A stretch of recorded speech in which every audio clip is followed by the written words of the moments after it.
Hi everyone, how's it going? So I actually finished this project on Wednesday, but I didn't want to do too many projects close together, so I decided to film it today. And I did use the new Once Upon a Time stack by DCWV. And before I talk about the album, I'll show you the papers, okay?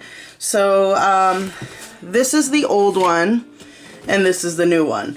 Ironically, this is my third time getting the stack. About 3 Christmases in a row.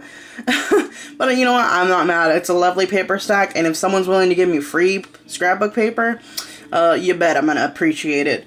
And so, anyways, so this is the old one. It has more kind of, if you saw my last Once Upon a Time mini album, it has more medieval kind of looking images, and this new one I am obsessed with. It has really light, fun kind of pages because the colors are a bit more vibrant. So I'm going to go ahead and show you what they both look like. So one thing I do like about this cover is it's a lot prettier than this one.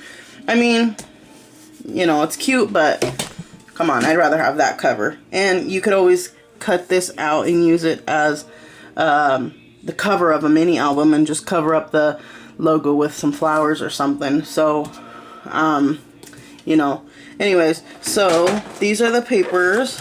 Guess I gotta turn it sideways.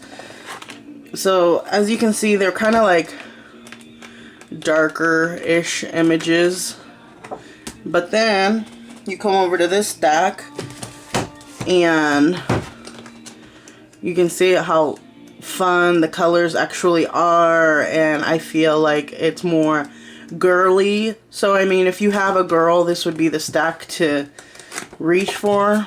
And if you have this one, I feel like it's more boys because it does have more stuff about princes and whatnot. So anyways, I will go ahead and show you my mini album. I didn't work on too much of the interactive side of this. I really wanted it to be about the decorations, and it is 8.5 by 5.5. The cover is 9 by 6, and then I used a duct tape binding, and I ruffled up some edges. I got charms, and I will let you take a wild guess on how many flowers I did by hand for this album specifically. I did 80.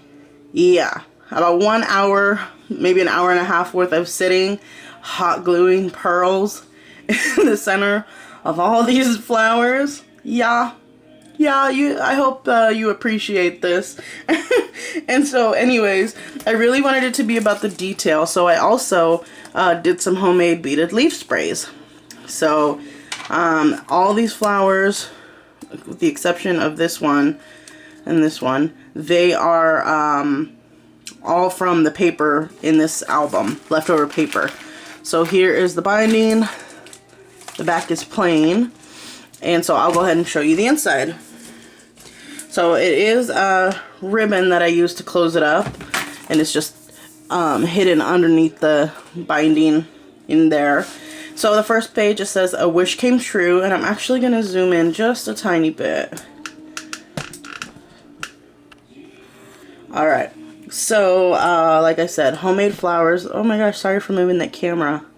Homemade flowers, lots of pretty pages I'm obsessed with.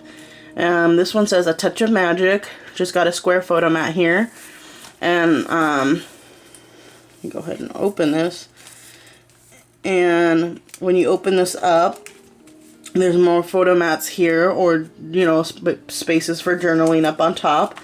And I do have a tutorial for this coming out, so stay tuned. Alright, and so for this page, it's just a double photo mat. I did do a journaling spot right here because I didn't want to cover up this pretty page. I love this little saying, it's so cute. And then when we get to this page, it's another waterfall, which I'm not going to open up because it's the same as the first one. And I did do some stickling and stamping on this one, and as you can see, those flowers are tiny. And when I say tiny, I mean about 1/4 of an inch, a little bit bigger than that tall. So yeah, my fingers were hurting that day. And here's another photo mat. Oops. There we go. It has double journaling on this one. And then there's a journaling spot in the corner, and this one actually opens up this way. And then it's actually alternating. So there's 1, 2, 3, 4, and each of these are front and back stamped. And then they just kind of weave back together. And then you just tie it up. Alright, so for the last page, it's like a castle page with a photo mat and journaling. So very simple. And one thing I did want to mention is some people would think it's a sin that I did not ink these edges. I left them white, and you know what, that's okay. It's my mini album. I was tired of my sponges getting all torn up from inking torn up edges, and also I feel like not inking it kind of gave it a lighter feel and not so much of a heavy inked feel, because like I said, I wanted this to be about the embellishments, not so much the interactiveness. And so I hope you guys like it, and I love it because I love the paper, and I hope I did it justice. So let me know what you think, and you guys have a wonderful Saturday and enjoy whatever you're doing. Alright, bye.